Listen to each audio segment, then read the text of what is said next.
Hi all, Taylor from Tay Time here, recapping Walking Dead Season 8, Episode 3. First off, Juan Perea, was nice to see you for a little bit, but I will say thank you. Jordan Woods Robinson, thank you for Eric. I'm happy he got a better goodbye on the show, and a far more meaningful one, because in the comics it was such a shock. And he also got hit in the head, you know, when everything was going on, not in the stomach, so. Anyway, on to this episode. So, I'll start with the background storylines. Morgan doesn't know when he's going clear, and he's going back to being clear and not to being clear, and he ends up having a fight with Jesus, and, like, that's when they realize it and everything, and blah, blah, blah, is when they're transporting all these Savior prisoners to the hilltop, which they arrive after Gregory basically begs to be let back in, and Maggie just gives it to him, like yelling at him. But you could tell she's plotting something when she lets him back in. Also, Cal is the Jerry of the hilltop. Bless you, Cal. So they didn't let the Saviors in, I assume. Don't run away when you're tied together. The Backstreet Boy one knew not to run away. Also, walkers can no longer walk down a hill. They gotta roll.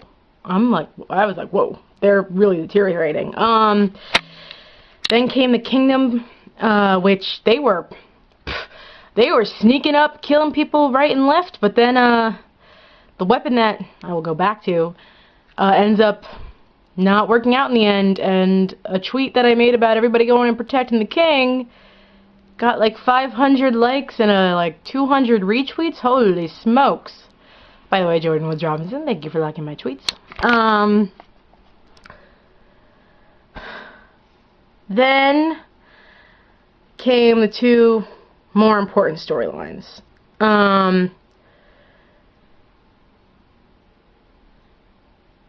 So, we obviously haven't seen Alexandria. We haven't seen the Scavengers. Don't know where Heath is. Don't know where Sadiq is. Whatevs. Well, the Morgan Jesus storyline was pretty big too.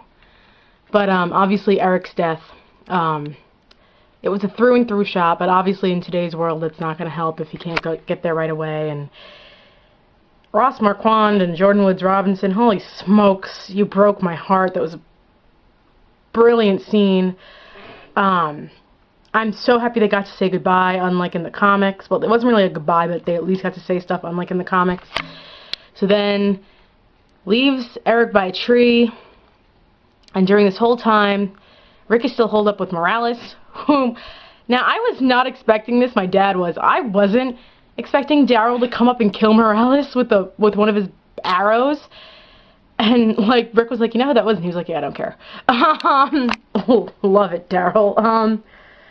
Because I didn't know where Daryl was in response to all of this. So, they end up getting into a firefight with what Saviors are left because they tell everybody to go back into the building, which allows for, like, Scott and Tobin and the others to start killing the Walker versions of them, as well as everybody else.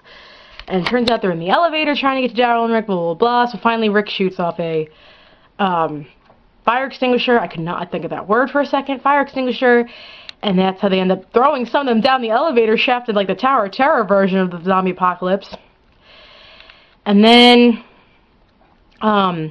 Aaron goes back to find Eric, and the body's not there, and he walks away, and he sees Eric walking into the horde of walkers as a walker. And Scott, who's played by Kenrick Green, Soneqa's husband, comes and gets him, and tells him it's not Eric anymore, don't worry about it. And he's like, I have to bring him back, blah, blah, blah. And he's like, don't worry about it. It's not, don't do this to yourself. Don't do this to yourself. Don't be like when Daryl had to kill Merle. Don't be like, you know, like, don't do this to yourself. Which is kind of making me hope that Scott takes over for Heath in the comics and becomes, Aaron's, really close friend and confidant. I can do it for confidant, and helps him through it. And I do hope we get to see Aaron, like, at some of these Saviors. because that was one of the best parts of the comic books. Thankfully, Rick went and got baby Gracie.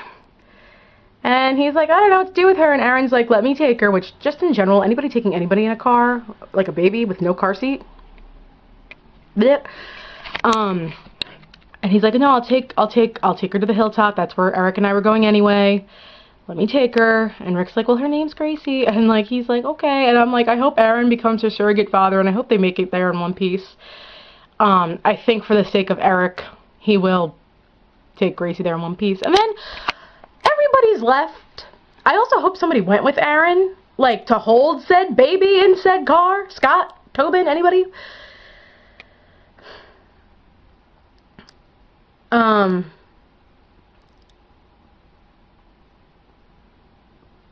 So, Daryl and Rick are cleaning up and they hear a gunshot. Turns out Minkus survived this whole thing. You know, yeah, remember Minkus from Boy Meets World from last week? Ding, ding, ding, ding. So then he tells them that there's no weapons here, they're somewhere else, which is obviously turns out to be where the kingdom is. And then Daryl kills him. I never thought I'd say or write on Twitter, Daryl just killed Minkus. So this episode's intense. Next week is the last of the 4 that Scott Gimple said you would just like, oh my god. So I hope whoever is making Carol put her hands up gets the shit kicked out of them. That's just me. Gregory the Umbridge of the Apocalypse needs to go away. What's up with Father Gabriel and Negan? Does Aaron make it to the hilltop with the baby? That's all I need to know. Oh, and who will find Eric as a walker? Because that's going to be interesting. Other than that, let me know what you thought down in the comments down below. Please like and subscribe. Thanks, guys.